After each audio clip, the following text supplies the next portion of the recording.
Hello students, आज हम शुरू करने वाले हैं स्ट्रक्चर ऑफ एटम्स में एक बहुत ही फिलोसॉफिकल टॉपिक है जो अगर आप समझें तो विल एन्जॉय, आपको बहुत अच्छा लगे।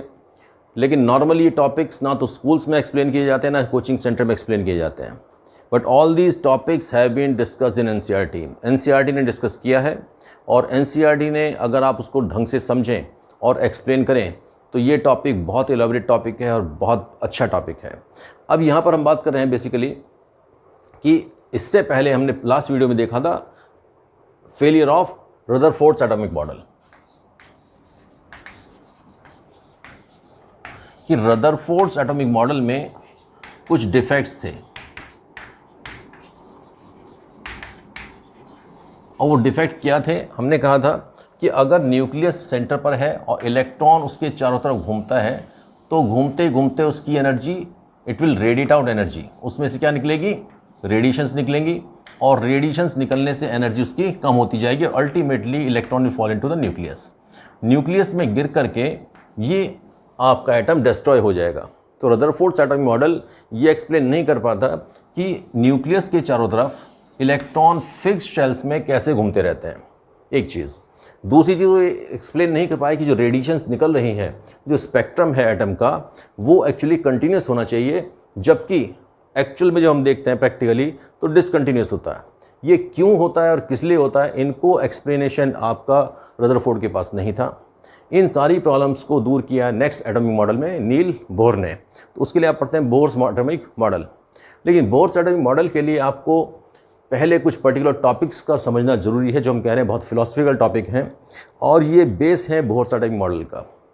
और इनको समझे बिना आप नहीं समझ पाएंगे कि बोर्स एटॉमिक मॉडल क्यों और कैसे आया। आप पॉइंट्स तो रट सकते हैं, एक तरीका ये भी है कि हम बोर्स एटॉमिक मॉडल आपको डायरेक्ट बता दें, 4 पॉइंट उसके लिखवा दें और आपको याद हो जाएगा। लेकिन समझना चाहें तो थोड़ा डिफ़िकल्ट है। ये रदरफोर्ड्स एटॉमिक मॉडल के बाद बोर्स एटॉमिक मॉडल कैसे आया, उसके लिए आपके बीच में कुछ एक्सपेरिमेंट्स हैं और उसके लिए आपको समझना पड़ता है ड्वेल नेचर ऑफ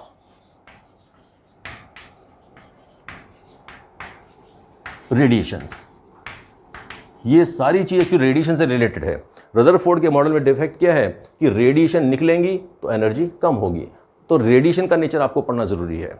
दूसरी चीज़, रेडिएशन कंटिन्यूस निकलेंगी तो स्पेक्ट्रम कंटिन्यूस होना चाहिए, लेकिन होता डिसकंटिन्यूस है, तो आपको स्पेक्ट्रम का पढ़ना ज़रूरी है। इन सारी चीज़ों को पढ़ने के लिए सबसे पहले हम बात करें dual nature of radiations. Radiations आपकी हैं क्या? वैसे नॉर्मली जब रेडिएशन वर्ड हम यूज़ करते हैं तो स्टूडेंट्स कभी नहीं पूछते, लेकिन अगर हम आपसे पूछे रेडिएशन क्या है तो आपके पास कोई जवाब नहीं होता। स्टूडेंट्स को एक्सप्लेन नहीं कर पाते व्हाट इज़ रेडिएशन। ज़्यादा से ज़्यादा बात होती तो कहते हैं radiation mean just like sunlight. तो बेसिकली रेडिएशन क्या है? Radiation is a form of energy which can propagate without any medium. आप जूनियर क्लासेस में पढ़ते हैं कंडक्शन, कन्वेक्शन, रेडिएशन।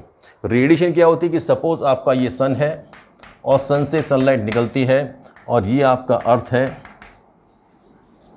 अर्थ तक ये जितनी रेज हैं आपकी कांस्टेंट पहुंचती है और बीच में क्या है? स्पेस है, कोई मीडियम नहीं है, कोई मीडियम नहीं है। विदाउट एनी मीडियम ये आपकी पहुंच जाती है।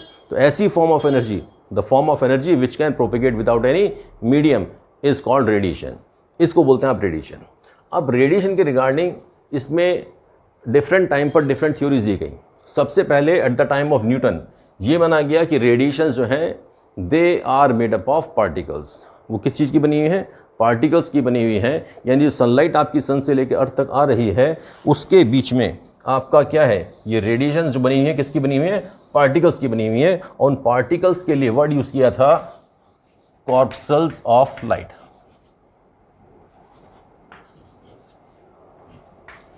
Corpuscles of light. अब ये न्यूटन के टाइम में माना गया कि जितनी लाइट रेडिएशन है इंक्लूडिंग सनलाइट, सनलाइट सबसे कॉमन टाइप का रेडिएशन है। आपकी ट्यूबलाइट हो, एलईडी ट्यूब है, इससे आपकी रेडिएशन निकलती हैं। आपके हीटर्स जलते हैं, उनसे रेडिएशंस निकलती हैं। सब एक ही टाइप की रेडिएशन है। ये सारी की सारी इलेक्ट्रोमैग्नेटिक रेडिएशन होती हैं, लेकिन सबसे कॉमन रेडिएशन जो हमारी होती है वो सनलाइट होती है। तो न्यूटन ने कहा कि लाइट रेडिएशन जितनी भी हैं they are made up of particles, छोटे छोटे पार्टिकल्स की बनी हुई है और वो particle they are called corpuscles of light. अब ये कंसेप्ट चला, लेकिन बाद में आपके एक साइंटिस्ट आए हाइगेंस और एक साथ में हुए आपके मैक्सवेल। इन लोगों ने कहा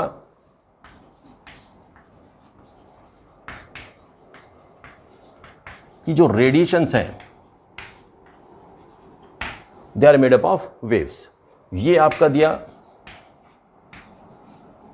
ये हाइगेन्स थ्योरी आप पढ़ेंगे फिजिक्स में, sound wave and light wave.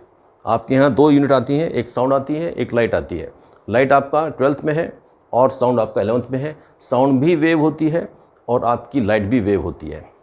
इसके रिगार्डिंग हाइगेन्स का थ्योरी है और एक आपके हैं क्लार्क मैक्सवेल।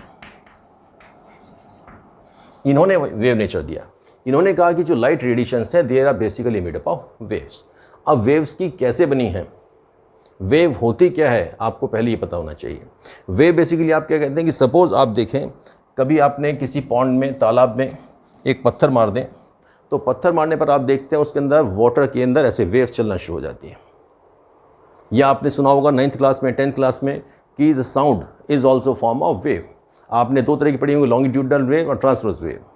तो जब आपकी साउंड है, I am speaking and that voice is going to other person, हमारी आवाज़ दूसरे आदमी तक जा रही है, तो कैसे जा रही है, sound in the form of waves, वो वेव्स की फॉर्म में जाती है।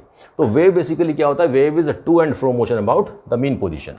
आपको ये पता होना चाहिए कि वेव क्या है, to and fro motion about the mean position. ये मीन पोजीशन है, इसके टू एंड फ्रो, जैसे पानी में आप कहते हैं ये वाटर लेवल है और वेव ऐसे चलती है, to and fro motion mean position के ऊपर और नीचे। अब इसमें जो ऊपर वाला पार्ट होता है दैट इज कॉल्ड क्रेस्ट, नीचे वाला कहलाता है आपका ट्रफ। ये आप लोगों ने पढ़ा है, या आपने पढ़ा है पहले भी। Maximum distance from mean position is called amplitude. जो मैक्सिमम डिस्टेंस है इसको बोलते हैं आप एम्पलीट्यूड। एंड डिस्टेंस बिटवीन 2 क्रेस्ट्स और 2 ट्रफ्स ये सेम होगा, that is called lambda, and lambda is wavelength. Lambda is wavelength, ये वेवलेंथ कहलाता है। और यहां से आपका वेव स्टार्ट हुआ एंड इट कंप्लीट 1 साइकिल। ये 1 साइकिल हो गया complete, and number of cycle पर second is called frequency. Number of cycle per second is called frequency. ये टर्म्स बेसिकली यूज होते हैं बार बार, इसलिए मालूम होना चाहिए। और ये आपकी नंबर ऑफ साइकिल, 1 सेकंड में कितने साइकिल होंगे वो कहलाती है आपकी फ्रीक्वेंसी। और एक पर्टिकुलर यूनिट में कितनी वेव्स बनती हैं that is called wave number. 1 centimetre में कितना वेव होगा, यानी आप लेंथ नापेंगे तो आपकी उसके अंदर अगर 10 वेव्स हैं तो वेव नंबर विल बी 10। कितनी वेव्स हैं that is called wave number. अब इसको आप अगर लाइट रेडिएशन है, जितनी भी लाइट रेडिएशन है they travel with a speed that is called c 3 × 10⁸। सभी की स्पीड सेम होती है वैक्यूम में, चाहे आपकी एलईडी से लाइट निकले, चाहे आपकी हीटर से लाइट निकले, चाहे आप सनलाइट निकले, इनकी जो स्पीड होती है वो सेम होती है 3 × 10⁸ मीटर पर सेकेंड। और ये बहुत हाई स्पीड है, कोई भी ऑब्जेक्ट अर्थ पर इस स्पीड से नहीं चल सकता है। अब इसमें ये तो हो गया स्पीड। 3 स्पेस टर्म है, वेवलेंथ, फ्रीक्वेंसी। आप लोगों ने पढ़ा होगा 9th क्लास में कि v = n लैम्डा। ये साउंड वेव्स में पढ़ते हैं आप। v is the velocity of sound, n is number of wave and frequency and lambda is wavelength. यहाँ पर हम इसको कहते हैं c, n को कहते हैं new and wavelength is lambda. तो न्यू अगर आप निकालें frequency, new will be c/λ। This is new, this is new. एक और सिंबल आप पढ़ते हैं, दिस इज म्यू। तो थोड़ा प्रोनाउंसिएशन में स्लाइट डिफरेंस है, एंड नॉर्मली इसके लिए म्यू प्रोनाउंस करते हुए आप लोग बहुत मिल जाएंगे। ध्यान रखें, it is new, it is mu. Now new is equal c/λ। एक ये फॉर्मूला आपका बहुत यूज़ होता है। अब ये आपकी बात आ गई कि फ्रीक्वेंसी, वेवलेंथ, सारी चीज़ें क्या हैं। अब इसी चीज़ को एक्सप्लेन करने के लिए आपके मैक्सवेल ने एक थ्योरी दिया कि जितनी लाइट रेडिएशंस हैं basically they are produced when electric and magnetic waves they travel at an angle of 90 degree. उन्होंने ये प्रूव किया कि जितनी भी आपकी लाइट रेडिएशंस हैं, जितनी भी आपकी रेडिएशंस हैं, आपकी सभी की सभी बनी होती हैं किस चीज़ की? इलेक्ट्रिक और मैग्नेटिक वेव से। दो तरह की वेव्स होती है उसमें, एक इलेक्ट्रिक वेव और एक मैग्नेटिक वेव। अगर आपके पास ऑसिलेटिंग फील्ड हो जिसमें आप इलेक्ट्रिक और मैग्नेटिक वेव प्रोड्यूस कर सकते हैं साइमल्टेनियसली, तो दोनों को मिला करके आप लाइट प्रोड्यूस कर सकते हैं। उन्होंने ये कहा कि सपोज एक प्लेन ये है, दिस इज अ प्लेन,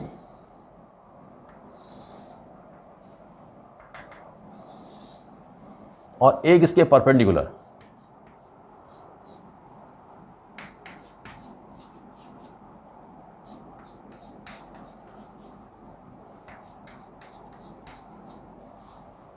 ऐसे माने दो प्लेन है ऐसे। जो लाइट रेडिएशन है उसमें electric wave is moving in this way, इस प्लेन में है इलेक्ट्रिक वेव, और magnetic wave is in this plane.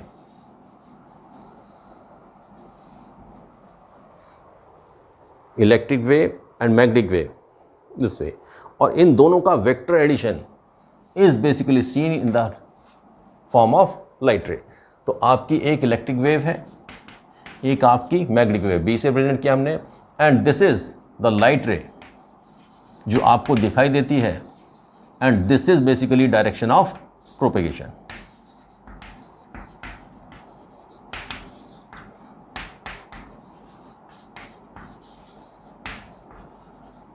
आपको जो डायरेक्शन ऑफ प्रोपेगेशन दिखाई देता है इस तरीके से दिखाई देता है, ये लाइट रे आपको सीधा सीधा ऐसे दिखाई देंगी। तो यहाँ पर उन्होंने जो प्रूव किया, इसके कुछ एक्सपेरिमेंटल एविडेंसेस भी हैं कि लाइट रेज आपकी इलेक्ट्रिक और मैग्नेटिक फील्ड से आप प्रोड्यूस कर सकते हैं, और इसके प्रैक्टिकल एविडेंसेस प्रूव ये किया उन्होंने मैक्सवेल ने कि जो आपकी लाइट रेडिएशंस हैं basically they are made up of two type of wave, एक उसके अंदर इलेक्ट्रिक वेव होती है और एक उसके अंदर मैग्नेटिक वेव होती है, और दोनों ही वेव्स एक दूसरे के परपेंडिकुलर होती हैं, means at the angle of 90 degree. एक वेव इस प्लेन में है, एक वेव इस प्लेन में है, और दोनों का मिलकर के टोटल आपकी direction of propagation vector addition आपको सिंगल रे दिखाई देती है। अब ये तो बात हुई आपकी इलेक्ट्रोमैग्नेटिक रेडिएशन या नॉर्मल सनलाइट की बात करें आप, तो यही सेम चीज़ है। अब जो हम बात कर रहे हैं थोड़ा सा स्पेक्ट्रम की, ये जितनी रेडिएशंस हैं, जब सनलाइट की हम बात करते हैं तो हमें नॉर्मली क्या होता है कि 7 कलर्स भी सी हमें दिखाई देते हैं, 7 कलर्स। विबग्योर आप जब भी बात करते हैं तो कहते हैं कि विबग्योर। अब विबग्योर वाला जो पार्ट है बेसिकली इसी को हम स्पेक्ट्रम मान लेते हैं। ये आप शुरू से पढ़ते आ रहे हैं कि सपोज एक प्रिज्म है और इस प्रिज्म से आप ऑर्डिनरी वाइट लाइट को पास करें। If you pass ordinary white light then this ordinary white light splits into 7 colours, और ये 7 कलर्स आपके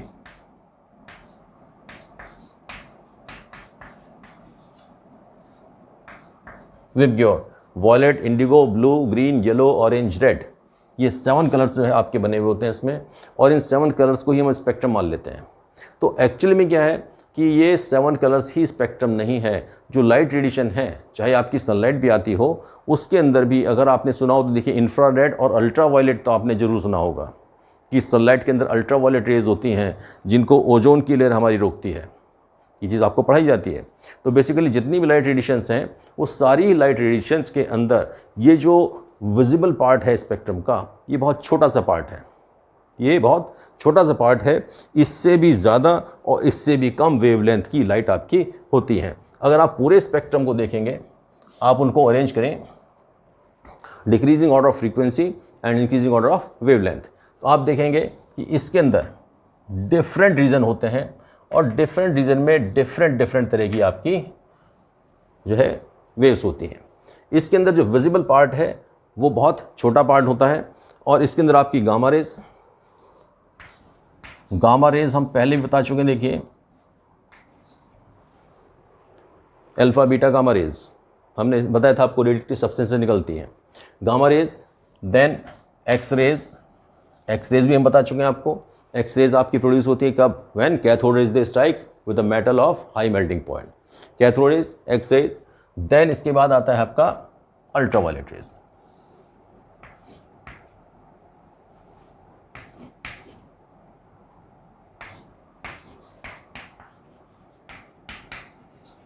और अल्ट्रावायलेट की रेज के बाद बहुत छोटा सा पार्ट होता है ये आपका स्पेक्ट्रम का, this is the visible part.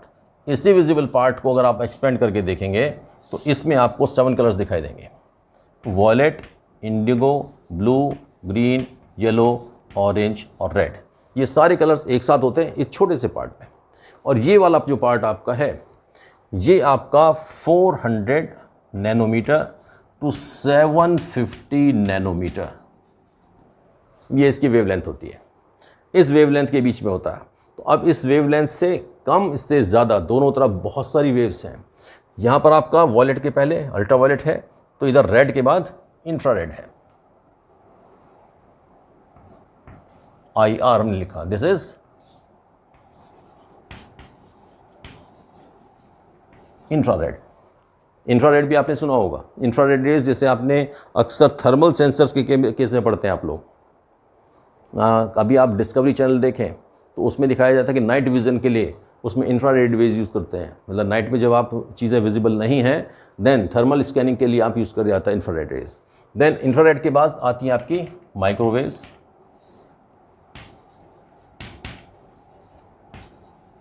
ये वही माइक्रोवेव है जो आप माइक्रोवेव ओवन में यूज़ करते हैं, या इवन आपकी माइक्रोवेव्स टेलीफोन में एक्सचेंज पर भी यूज़ होती हैं माइक्रोवेव। देन आपके याद आ जाती है इसकी रेडियो वेव्स, और रेडियो वेव्स में आपकी AM है, FM है। अगर आप रेडियो को स्टेशन देखेंगे तो आजकल FM तो आप सुनते हैं, AM नहीं सुनते हैं। AM भी पहले यूज़ होता था, आजकल भी चलता है। AM and FM basically they are radio waves.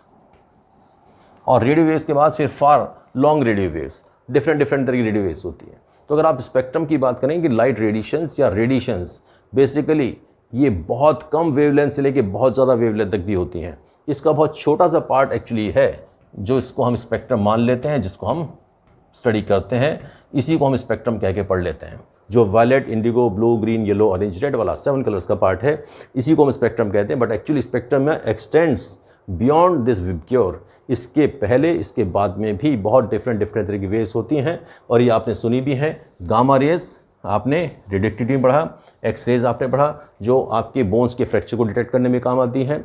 Ultra violet आपने पढ़ा हुआ है पहले कि अल्ट्रा वायलेट सनलाइट में आती हैं जो ओजोन लेयर के थ्रू रोकी जाती है। इंफ्रारेड आपने बताया थर्मल एनर्जी भी यूज़ करते हैं। माइक्रोवेव आपके माइक्रोवेव कुकर में यूज़ करते हैं, ओवन में। रेडियो वेव्स आप रेडियो सुनने में आप करते ही करते हैं। All these are radiations. अब ये सारी रेडिएशंस हैं, इनका उन्होंने बताया कि नेचर कैसा है, वेव नेचर है। न्यूटन ने कहा था they are made of particle, इन्होंने कहा they are made up of wave. अब वेव नेचर होने के बाद ये प्रूव हो गया कि जितनी लाइट रेडिएशंस हैं वेव की बनी हुई हैं। फर्दर कुछ और एक्सपेरिमेंट्स आते हैं जिन्होंने ये प्रूव किया कि light radiations they are made up of particle. अब ये दोबारा से कन्फ्यूजन शुरू हो जाता है कि कभी आप कह रहे हैं कि वेव है, कभी आप कह रहे हैं पार्टिकल है। अब इसके बाद पार्टिकल नेचर की बात जब आती है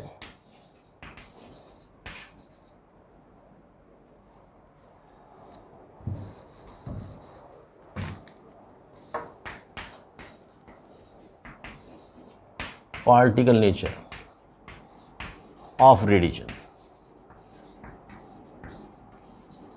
and this particle nature of radiations was proved by 2 experiments. इसमें 2 चीज़ें आती हैं आपकी। One is black body experiment,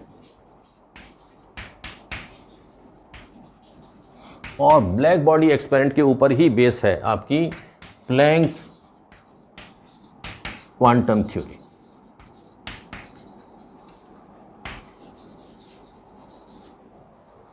और दूसरा इसके अंदर आता है आपका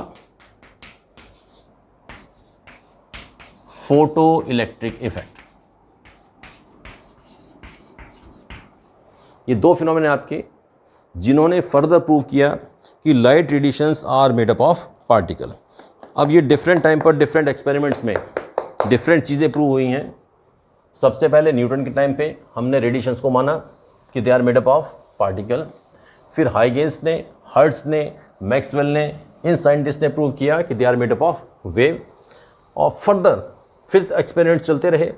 डिफरेंट टाइम पर डिफरेंट एक्सपेरिमेंट्स होते हैं, उनके कंक्लूजन्स होते हैं, उसी के बेस पर आप ये different theories time to time दी जाती हैं। अब इन्होंने जो ब्लैक बॉडी रेडिएशन है, इससे प्रूव हुआ कि light radiations are made up of particle. अब यहाँ थोड़ा सा आपको समझना ज़रूरी है कि what does it means, particle से मतलब क्या है। पार्टिकल का जो मतलब आप समझते हैं वो नॉर्मली आप मानते हैं कि इसके अंदर क्या होना चाहिए, मास होना चाहिए। जैसे आपका इलेक्ट्रॉन है, प्रोटॉन है, आपका इस तरह के जितने भी पार्टिकल हैं इनके अंदर क्या होता है, मास होता है। अब लाइट रेडिएशन की बात करें तो मास तो नहीं होता उसमें। जैसे आपको अगर कोई स्टोन से मारे, बॉल से मारे तो चोट लगती है, पता लगता है हमें। लाइट रेडिएशन हमारे ऊपर गिरती है तो उस लाइट रेडिएशन का हमें इम्पैक्ट तो नहीं आता, ऐसा नहीं लगता कि कोई इम्पैक्ट हुआ हो, ऐसा नहीं लगता कि कोई पार्टिकल टकराया है, फिर भी हम मान रहे हैं कि पार्टिकल है। तो पार्टिकल से मतलब क्या है बेसिकली कि अगर आपके दो ऑब्जेक्ट हों, इनके बीच में इलेक्ट्रॉन ट्रांसफ़र करें तो आप क्या कर सकते हैं, आइदर 1 इलेक्ट्रॉन और 2 इलेक्ट्रॉन, 3 इलेक्ट्रॉन, 4 इलेक्ट्रॉन, 5 इलेक्ट्रॉन। 1.5 आप नहीं कर सकते। क्या पॉसिबल है कि आप 1.5 इलेक्ट्रॉन दे दें या 1.6 इलेक्ट्रॉन दे दें? नहीं दे सकते हैं। तो इलेक्ट्रॉन जब भी होगा particle, it will be always in whole number, ये ध्यान रखें। इसका एक डिस्क्रीट अमाउंट होता है, एक फिक्स अमाउंट होता है और होल नंबर में चलेगा हमेशा। वेव आपकी क्या है, कंटिन्यूस है,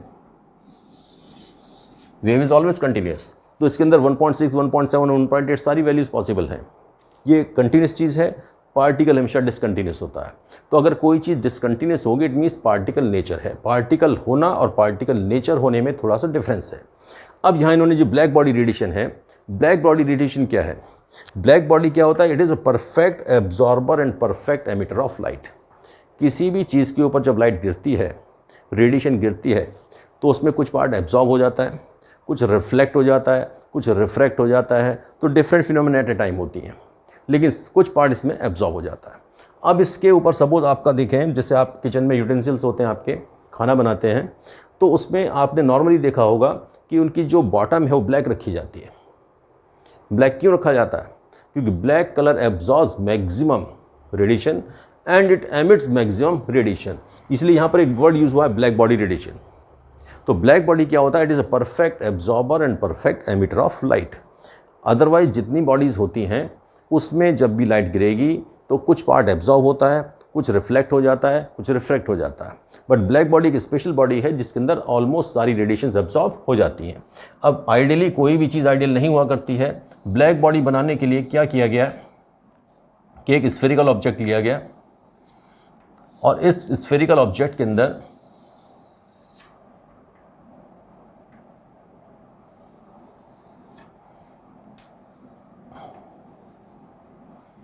it is coated with carbon black. अंदर से इसको कार्बन ब्लैक से कोट किया, ये पूरी आपने बंद कर दिया। देयर इज स्मॉल होल, एक बहुत छोटा सा होल है। अब suppose light radiation is allowed to fall on it, इसके ऊपर आप लाइट रेडिएशन डालें तो it will be reflected, again it will be reflected, again it will be reflected, again it will be reflected. ये ऐसे आपका रिफ्लेक्ट होता रहेगा, but it's not possible to come out. Same angle पर वापस आना मुश्किल है इसका। तो अल्टीमेटली क्या होगा कि जितनी भी रेडिएशंस आप इस पर डालेंगे 100% एब्जॉर्प्शन हो जाएगा इसका। मीन्स कोई भी पार्ट रिफ्लेक्ट नहीं होगा, रिफ्रैक्ट नहीं होगा, 100% एब्जॉर्ब होगा। तो ब्लैक बॉडी आपने एक स्पेशल बॉडी डिज़ाइन किया है for the purpose of experiment which absorbs all radiations falling on it. जितनी रेडिएशंस गिरेंगी उन सबको एब्जॉर्ब करता है, जितनी रेडिएशन गिरेंगी सबको एब्जॉर्ब करता है। It means it is perfect absorber. अब ये होता ये कि जो भी चीज़ परफेक्ट एब्जॉर्बर होती है परफेक्ट एमिटर भी होती है। जितना ज़्यादा एब्जॉर्ब करेगा उतना ही ज़्यादा एमिट करेगा। जैसे कि आप लोग देखते हैं, मैंने अभी बताया आपको कि किचन के यूटेंसिल्स जब आप बनाते हैं तो बॉटम उसकी ब्लैक रखी जाती है। क्यों रखा जाता है? क्योंकि नीचे आपका गैस का बर्नर है, ऊपर आपका ये पैन है, ये बॉटम आपने ब्लैक बनाया। तो ब्लैक होने की वजह से क्या होगा, ये maximum black colour is the best absorber. सबसे ज़्यादा लाइट और हीट को एब्जॉर्ब करने वाला ब्लैक कलर होता है। इसलिए कभी अगर गर्मियों में समर सीजन में ब्लैक क्लोथ्स पहने, डार्क कलर क्लोथ्स पहने तो गर्मी लगने लगती है आपको। तो इसका आप क्या करते हैं, समर में लाइट कलर के क्लोथ पहनते हैं, वाइट पहनते हैं, क्योंकि white colour light radiation absorb नहीं करता है। ये ब्लैक आपका मैक्सिमम हीट एब्जॉर्ब करता है, यानी जितनी हीट नीचे जाएगी सबको एब्जॉर्ब करेगा। Simultaneously it will transfer the heat, ये एमिट भी करेगा, यानी जो ऊपर फूड मटेरियल रखा है आपका उसको मैक्सिमम हीट देगा। तो ये ब्लैक कलर जो है दैट इज़ 100% एब्जॉर्बर। आप मान लें इसको, 100% होता नहीं है बट आप कह सकते हैं परफेक्ट एब्जॉर्बर है, मैक्सिमम ये एब्जॉर्ब करेगा। जितना ज़्यादा एब्जॉर्ब करता है उतना अच्छा ही एमिटर होता है। अब ब्लैक क्लोथ्स आपको सूट करेंगे, कब? विंटर्स में, क्योंकि जब सनलाइट गिरेगी तो मैक्सिमम हीट एब्जॉर्ब करेगा उसमें से और आपकी बॉडी को देगा। It will keep your body warm. तो यहाँ पर जो ब्लैक बॉडी बनाया गया कि ये कार्बन ब्लैक से कोटेड है, जितनी भी लाइट रेडिएशंस गिरेंगी इसमें बाहर निकलने का कोई चांसेस को नहीं है, तो 100% एब्जॉर्ब हो जाएगा। तो इसमें प्लैंक ने जो देखा, प्लैंक ने क्या देखा कि जब भी इसके ऊपर लाइट रेडिएशंस डाली जाती हैं उनकी फ्रीक्वेंसी ने स्टडी की कि कितनी लाइट एब्जॉर्ब हुई। तो एक चीज़ और पर्टिकुलर ऑब्जर्व किया कि हमेशा जो लाइट है वो एक पर्टिकुलर वैल्यूज़ में एब्जॉर्ब होती है, और वो पर्टिकुलर वैल्यू उन्होंने कैलकुलेट किया एच न्यू, यानी इसके मल्टीपल में होती है, या तो एच न्यू होगी या 2h न्यू होगी या 3h न्यू होगी या 4h न्यू होती है, लेकिन 1.5 2.5 h न्यू नहीं होती है। यानी एक पर्टिकुलर डेफिनेट फ्रैक्शन में ही लाइट एब्जॉर्ब होती है। लाइट रेडिएशन जब भी ब्लैक बॉडी से एब्जॉर्ब होगा तो एक डेफिनेट होल नंबर मल्टीपल में ही होता है। होल नंबर मल्टीपल में होता है कैसे? Just like particle. अब इससे रिलेट करें आप, अभी आपको नहीं पता कि लाइट रेडिएशन है या वेव है। अगर ये लाइट रेडिएशन आपकी वेव है, if it is a wave, तो it will be absorbed continuously, क्योंकि वेव कंटिन्यूस है। इट मीन्स इसमें 1.5 1.6 1.7 1.8 सारी वैल्यूज़ आना चाहिए। 100% एब्जॉर्प्शन में आपका सारी वैल्यूज़ आना चाहिए, लेकिन जब एब्जॉर्ब करता है तो ये होल नंबर मल्टीपल में करता है। जैसे कि आपका 1 इलेक्ट्रॉन या 2 इलेक्ट्रॉन या 3 इलेक्ट्रॉन या 4 इलेक्ट्रॉन 5 इलेक्ट्रॉन। यानी कि जो लाइट रेडिएशन है कंटिन्यूस नहीं है, ये डिसकंटिन्यूस है, और डिसकंटिन्यूस होने की वजह से ये एब्जॉर्ब भी डिसकंटिन्यूस होती है। और डिसकंटिन्यूस मीन्स एक डिस्क्रीट अमाउंट है, एक फिक्स अमाउंट है। जैसे 1 इलेक्ट्रॉन 2 इलेक्ट्रॉन 3 इलेक्ट्रॉन 4 इलेक्ट्रॉन, आपका 1.5 और 2.5 इलेक्ट्रॉन्स नहीं हो सकते। वैसे ही आपका ये अगर आपका होल नंबर में है 1.5 2.5 नहीं है, it means it is behaving like electron.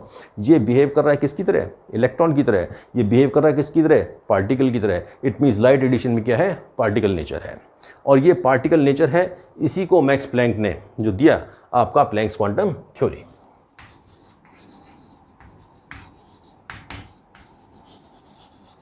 ये थ्योरी आपको पढ़ना है, ओनली 2 पॉइंट्स आर देयर, और उनके ऊपर आप न्यूमेरिकल्स कर सकते हैं, डायरेक्ट फॉर्मूला बेस है Planck's quantum theory. And what he said कि ऑल लाइट रेडिएशंस, जितनी भी लाइट रेडिएशंस हैं,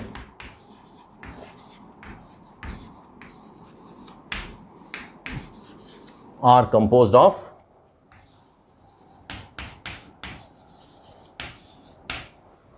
discrete particles called photons.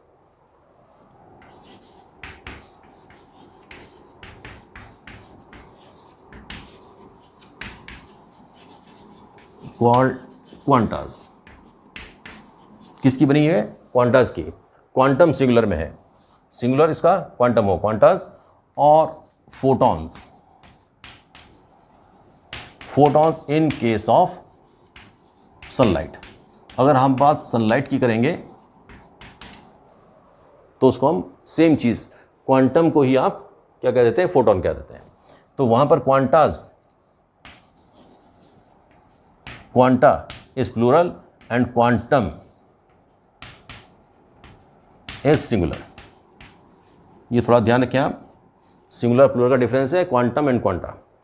तो उन्होंने कहा कि all light radiations are made up of discrete particles called quantas, यानी क्वांटम का बना हुआ है, और इन केस ऑफ सनलाइट आप इसको कहते हैं फोटोन। ठीक। नेक्स्ट सेकंड स्टार पॉइंट है the energy of a quantum और photon is given by E is equal to h nu. आप उसको कहते हैं E is equal to h nu, और h क्या है? यहाँ पर प्लैंक्स कांस्टेंट है।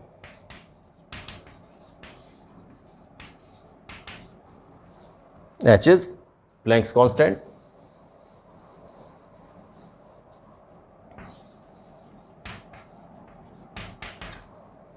और न्यू को आप लिख सकते हैं, अभी हमने कहा था nu is equal to c upon lambda. As Planck's constant, c is velocity of light and lambda is wavelength.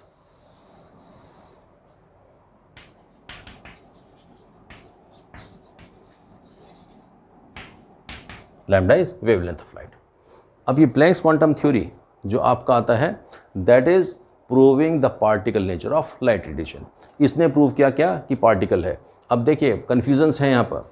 Newton ने कहा कि लाइट रेडिएशन बनी है पार्टिकल की, मैक्सवेल हाइगन ने कहा कि light radiation made up of wave, अब यहाँ मैक्स प्लैंक ने प्रूव कर दिया कि light radiation made up of particle.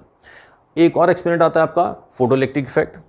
Photo electric effect से भी पार्टिकल नेचर ही प्रूव होता है, कैसे होता है वो आप देखेंगे। अब नेक्स्ट हम कर रहे हैं photo electric effect. Photo electric, photo जो वर्ड है that is for light, photon particle of light, electron proton neutron, वैसे ही photon, photon is, photo means light, तो लाइट के अंदर का पार्टिकल फोटोन है। अब फोटो इलेक्ट्रिक इफेक्ट क्या है?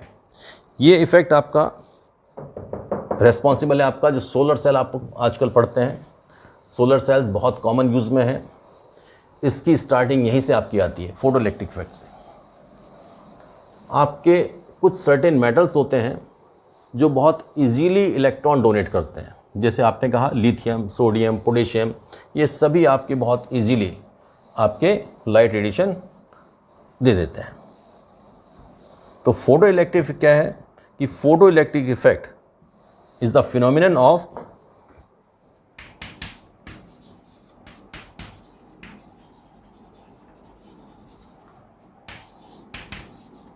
ejection of electrons from a metal with low ionization potential.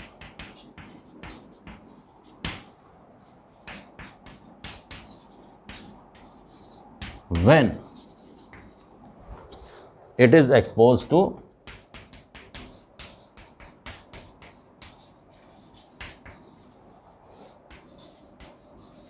light radiation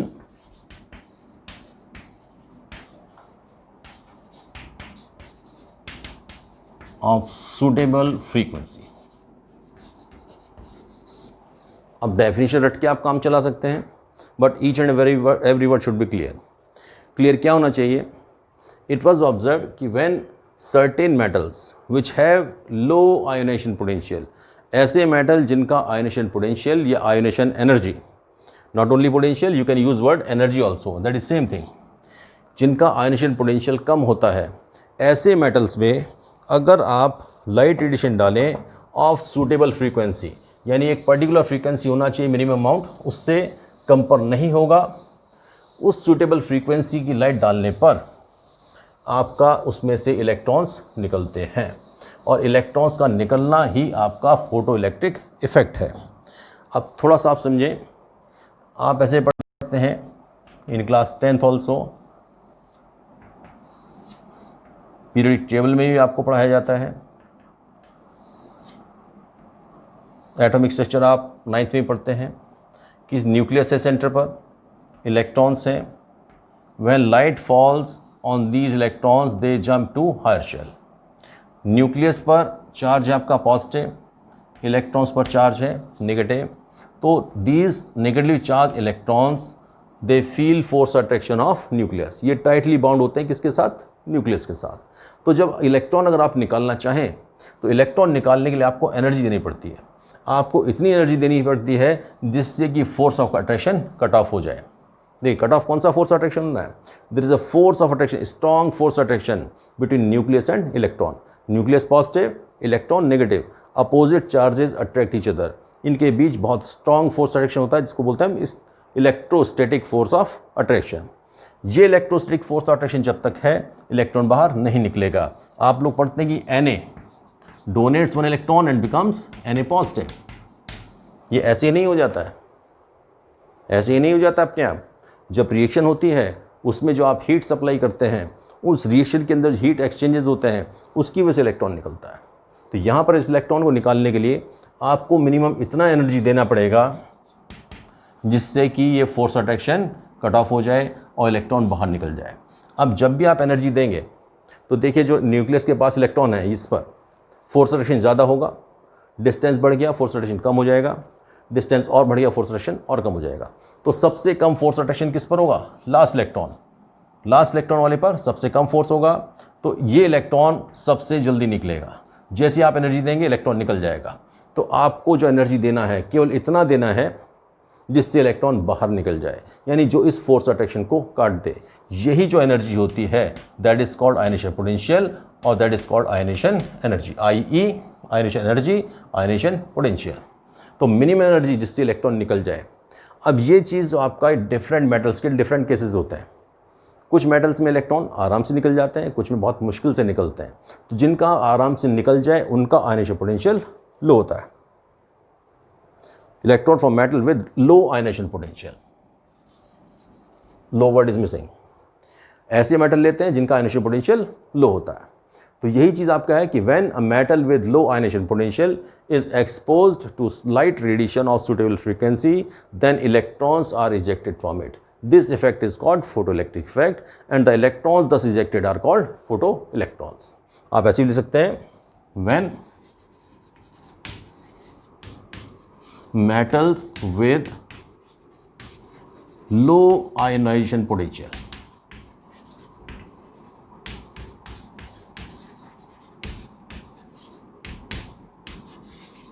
are exposed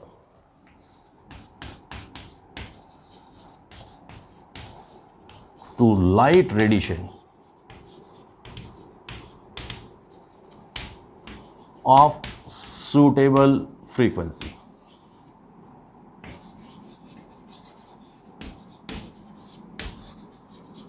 then electrons are ejected. Eject means बाहर निकल जाते हैं, ejected from it. This effect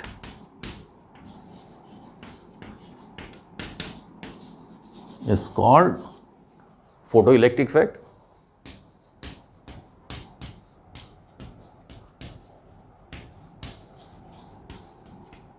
and the electrons thus ejected। और इस तरीके से जो इलेक्ट्रॉन निकले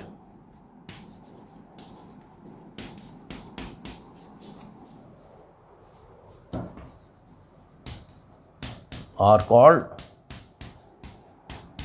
photoelectrons। यानी आपने ये कोई मेटल है, सपोज एटम है, इस पे आपने लाइट रेडिएशन डाला, सूटेबल फ्रीक्वेंसी। सूटेबल फ्रीक्वेंसी क्यों? इलेक्ट्रॉन निकालने के लिए आपको इतना मिनिमम एनर्जी देना पड़ेगा जिससे फोर्स अट्रैक्शन कट हो जाए। तो आपको ई एनर्जी देना पड़ेगा। ई ज़ीरो क्या होता है? H new. H is constant, H is constant, तो न्यू की वैल्यू डिसाइड करेगा एनर्जी को। H is constant 6.6 into 10⁻34 second inverse, ये तो कांस्टेंट है। न्यू ज़्यादा होगा एनर्जी ज़्यादा होगी, न्यू कम होगा एनर्जी कम होगी। तो सूटेबल फ्रीक्वेंसी मीन्स मिनिमम एक फ्रीक्वेंसी होगी जिसकी एनर्जी से इलेक्ट्रॉन निकल पाएगा। वही एनर्जी आपकी यहाँ पर आपको डालना है, that is called ionisation potential. और जैसे ही आप डालेंगे इलेक्ट्रॉन्स निकलेगा और इलेक्ट्रॉन्स का निकलना ही that is called photoelectric effect. अब इसी चीज़ को आप थोड़ा सा सेम याद करें, देख करके कुछ याद आना शुरू हो जाएगा।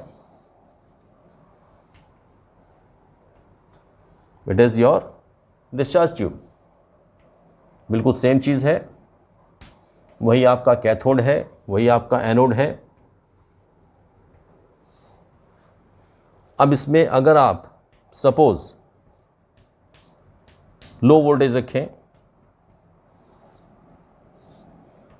और देखिए सक्शन पंप नहीं लगाया हमने, जैसे आपने कैथोडेज एनोडेज में किया था, सक्शन पंप लगा के प्रेशर आपने रिड्यूस किया था। अब इसमें प्रेशर भी लो नहीं किया आपने, वोल्टेज भी हाई नहीं है, नॉर्मल बैटरी लगाया है, तो इनके बीच में रेज नहीं निकलेंगी। यहाँ पर आप सपोज एक बल्ब लगा दें,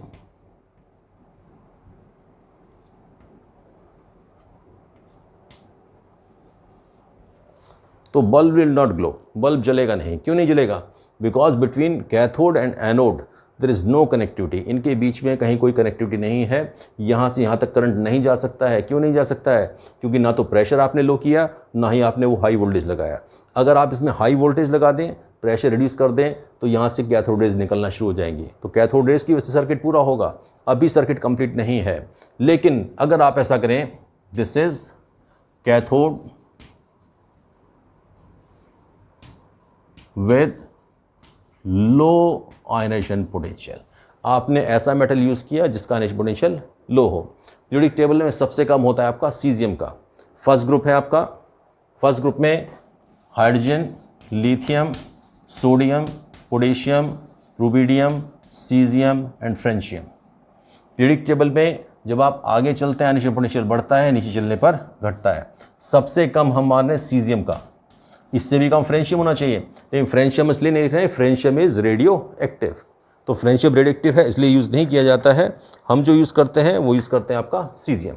तो सपोज आपने सीजियम का बनाया हुआ है, अब इस पर जैसे ही आप लाइट रेडिएशन डालेंगे, आप लाइट रेडिएशन डालें, इमीडिएटली बल्ब जलना शुरू हो जाता है। लाइट रेडिएशन डालते ही बल्ब आपका ग्लो करना शुरू कर जाता है। अब बल्ब ग्लो करने का मतलब क्या है? इट मीन्स आपका सर्किट कंप्लीट हो गया। सर्किट कंप्लीट हो गया मीन्स आपका कैथोड और एनोड के बीच में there is flow of electricity. अब फ्लो ऑफ इलेक्ट्रिसिटी क्यों होता है? Flow of electricity always due to flow of electron. यहाँ पर बल्ब का जलना मतलब आपका सर्किट कंप्लीट हो गया। सर्किट कंप्लीट हुआ इट मीन्स यहाँ से क्या निकले हैं? Electrons, and these electrons they complete the circuit and then bulb starts glowing. तो इलेक्ट्रॉन का निकलना कब? When light is made to fall on a metal with low ionization potential। और लाइट के लिए यहाँ HNu लिख दिया करते हैं हम।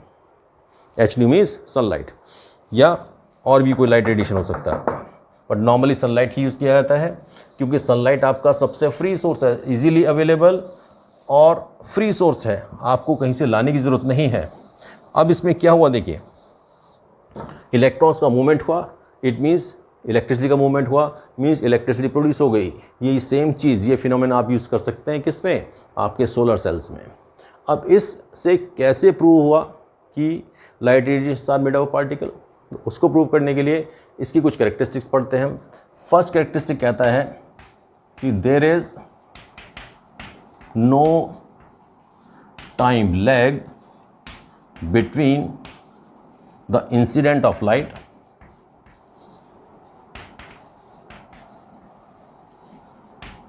and ejection of photoelectron।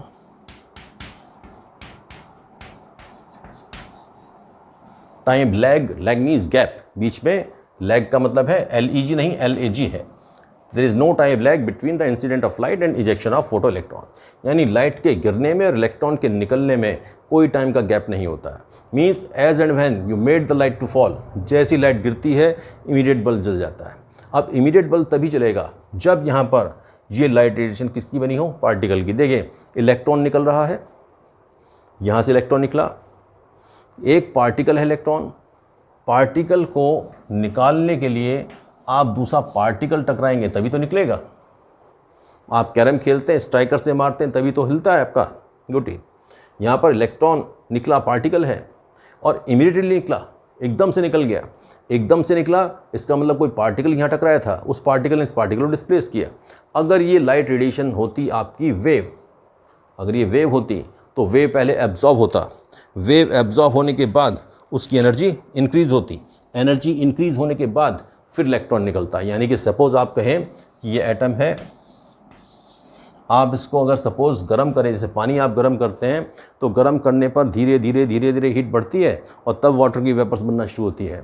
अगर ये आपका लाइट रेडिएशन सपोज़ आपकी वेव है तो क्या होगा? Wave will first increase the energy of electron, electron की एनर्जी को धीरे धीरे करके बढ़ाएगा and then electron will come out. लेकिन अगर ये पार्टिकल है और इस पर आपने एक पार्टिकल मारा तो इमीडिएटली निकलेगा।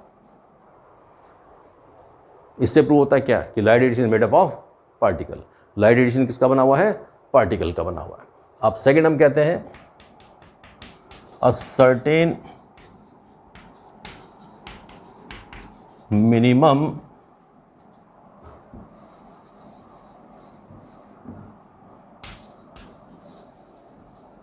amount of energy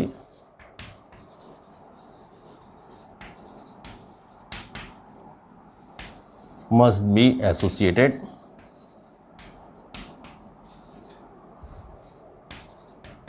with incident light.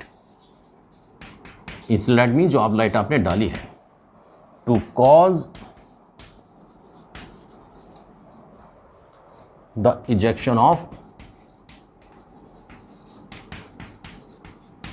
Photo electron. Photo electron को निकालने के लिए मिनिमम एनर्जी होनी चाहिए. देखिए इलेक्ट्रॉन यहाँ पर इसके साथ एटम के साथ अटैच है, एक फोर्स अट्रैक्शन है जिसकी वजह से बाइंड है. आपको फोर्स अट्रैक्शन कट ऑफ करना है. इलेक्ट्रॉन पर फोर्स अट्रैक्शन है न्यूक्लियस का, न्यूक्लियस के साथ बंधा हुआ है. आपको इतनी एनर्जी फोर्स के साथ पार्टिकल मारना है ये बाहर निकल जाए. एनर्जी उसकी एक मिनिमम एनर्जी होनी चाहिए. वो minimum energy that is called threshold energy. This minimum energy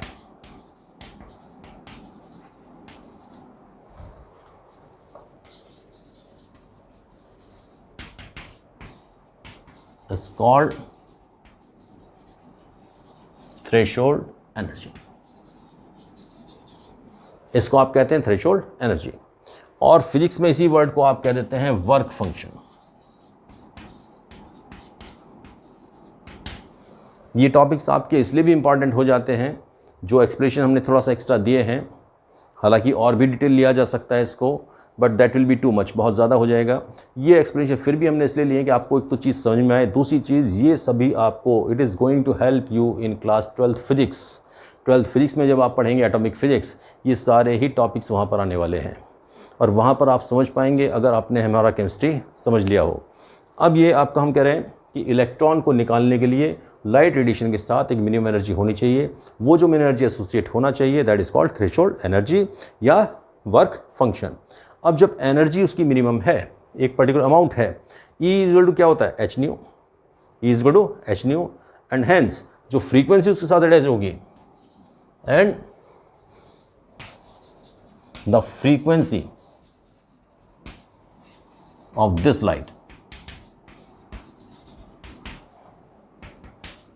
is called threshold frequency. उसी को आपने कह दिया threshold frequency. Threshold frequency means minimum frequency. Minimum frequency which must be associated with the light radiation, which must be associated with incident light, so that to cause the ejection of photoelectron from a metal with low ionization potential.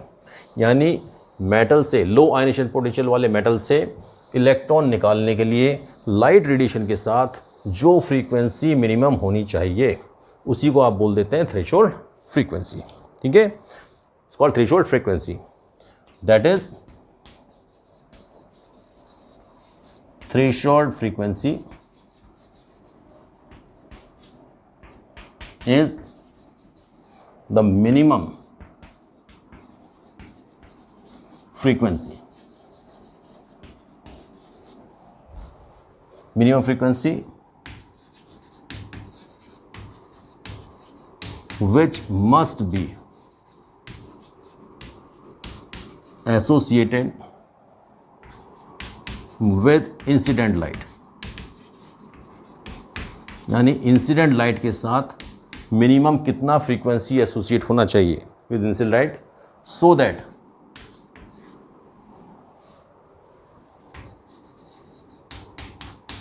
to cause the ejection of photoelectron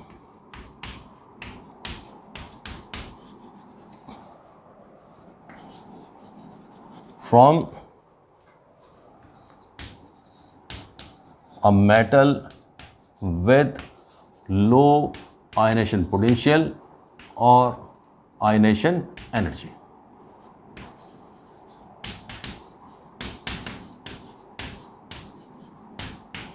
ionisation potential and ionisation energy the same thing.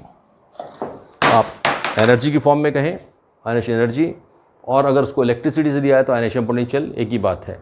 Actually जब electron निकालने के लिए आप energy दे रहे हैं, electron निकालने के लिए आप बाहर से एनर्जी दे रहे हैं, that may be in the form of sunlight, that may be in the form of heat, and that may be in the form of electric potential. आप इलेक्ट्रिक पोटेंशियल दे करके इलेक्ट्रॉन निकालते हैं तो आयनेशन पोटेंशियल, और energy दे के electron निकालते हैं तो आयनेशन एनर्जी, एक ही बात है। नेक्स्ट पॉइंट है हम इसका,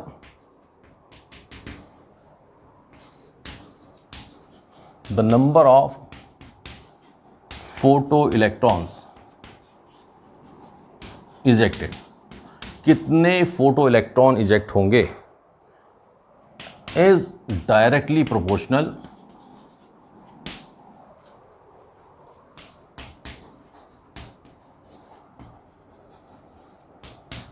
to the intensity of light.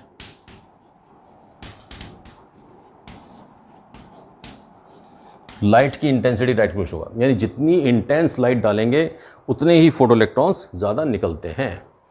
यानी कि जैसे अगर आप इसके ऊपर लाइट डाल रहे हैं, मॉर्निंग का सनलाइट डालेंगे इलेक्ट्रॉन कम निकलेगा, दोपहर में डालेंगे जब इंटेंसिटी ज़्यादा है इलेक्ट्रॉन ज़्यादा निकलेगा।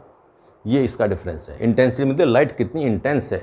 अब इंटेंसिटी से मतलब क्या है कि जब लाइट इंटेंसिटी ज़्यादा होगी तो उसकी एनर्जी के अंदर एनर्जी ज़्यादा होगी तो क्या ज़्यादा होंगे, फोटॉन ज़्यादा होंगे।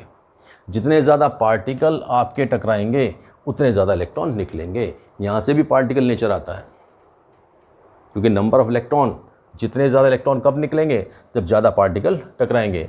लाइट की इंटेंसिटी ज़्यादा होगी, उसके अंदर फोटॉन ज़्यादा होंगे तो इलेक्ट्रॉन भी ज़्यादा निकलेंगे।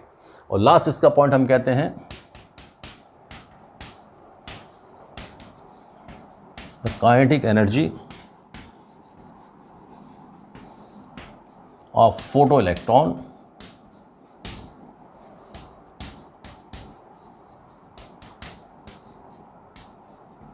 is directly proportional